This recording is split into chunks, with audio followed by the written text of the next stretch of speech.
SSK MSK শিক্ষকদের যে আন্দোলন তা কার্যত ভিত নড়িয়ে দিল রাজ্য শিক্ষা দফতরের। সেই কারণেই অবশেষে এসএসকে এমএসকে শিক্ষকদের ডেকে পাঠালেন রাজ্যের শিক্ষামন্ত্রী পার্থ চ্যাটার্জি। এদিন দুপুর 1:15 নাগাদ রাজ্যের শিক্ষামন্ত্রী তার দফতরে প্রবেশ করেন।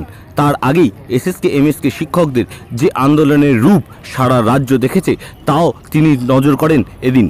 তারপরেই এদিনকে পার্থ চট্টোপাধ্যায় পুলিশের মধ্য দিয়ে এসএসকে এমএসকে শিক্ষকদের কাছে বার্তা পৌঁছে দেন। এরপরেই দুপুর 1:30 নাগাদ 5 জনের প্রতিনিধি দল দেখা করেন রাজ্যের শিক্ষামন্ত্রীর সাথে। জানা গিয়েছে সেই প্রতিনিধি দলে ছিলেন সুজিত দাস, তাপস চক্রবর্তী, ছবি চাকি, টুম্পা ঘোষ, পরিতোষ ঘোষাল। অন্যদিকে রাজ্যের শিক্ষামন্ত্রী যখন এসএসকে এমএসকে শিক্ষকদের সঙ্গে বৈঠক করছেন তখন বাইরে ময়ূখ ভবনের সামনে আন্দোলন জারি রাখল এসএসকে এমএসকে বাকি শিক্ষক সংগঠনের নেতৃত্বরা।